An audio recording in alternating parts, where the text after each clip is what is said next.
Restoration and the 18th century, 1660 to 1798.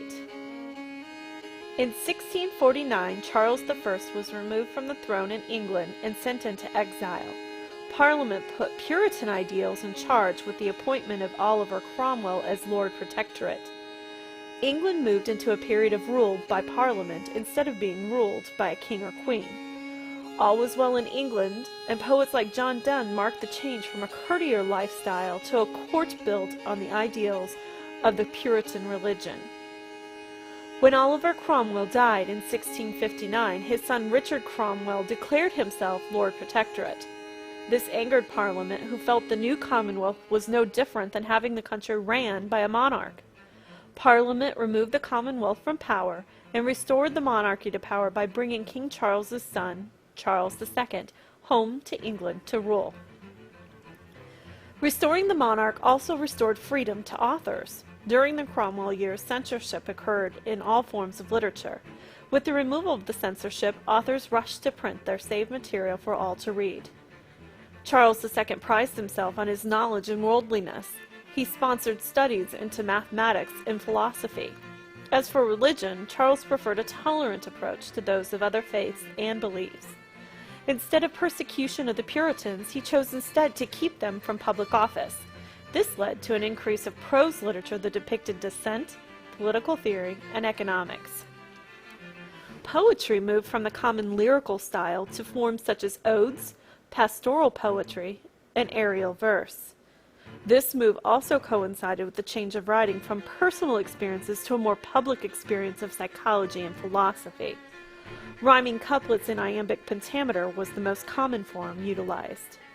Prose during this period saw the birth of two genres that would dominate the future of writing, fiction and journalism. Although religious writing continued to be the mainstay of prose, writers began to stray into topics of political and social importance.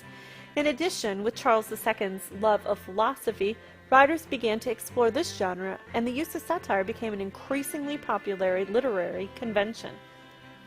With Charles's death in 1685, his brother James II took the throne.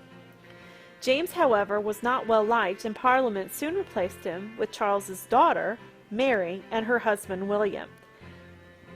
Their taking of the throne was so peaceful and desirable, it was named the Glorious Revolution.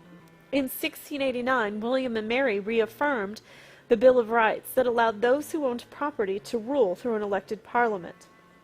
Though not a democracy, England now had the most representative government of the time period. When Mary and then William died, the country's new queen took the throne. Her name was Queen Anne, and she was the daughter of James II. Upon her death, she left no heir, so the throne passed to her cousin George I. He was followed by his son George II. As Germans, they were both highly unpopular with the English people. However, their heir, George III, was raised an Englishman and was more accepted by the English citizens. The period of the 18th century is commonly known as the Age of Enlightenment or the Age of Reason. Major emphasis was put on reason, logic, harmony, and stability. The period saw much growth in technology, from the invention of the telescope by Isaac Newton in 1668 to the invention of the cotton gin by Eli Whitney in 1793. And in literature, Dr. Samuel Johnson published the first dictionary of the English language in 1755. With the advent of the Industrial Revolution, changes in the average man's life also became common. During this time, the literacy rate of men increased to 50%. Coffee houses became the place for educated men to spend their evenings discussing literary and political issues.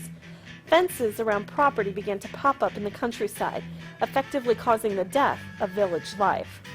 Factories began to spring up, and workers left rural life in order to take the new jobs created. With the decline in farming lifestyles, the impoverished masses began to grow due to a decrease of food production and an increase in prices. Just like the Restoration, the Age of Reason also saw a change in the forms of literature published. Letters and diaries, items always written for personal reasons, began to become popular in literary circles. The use of wit and satire continued to grow in popularity, especially with the advent of revolutionary fervor that began to sweep both Europe and the fledgling American colonies. From the Restoration to the Age of Reason, the world of literature began to evolve into forms still common in our contemporary society. Political and social issues took center stage, while religious ideals in literature began to fade. Knowledge and understanding became focal points that led to the beginnings of revolutions and industrializations that would usher in a new world order.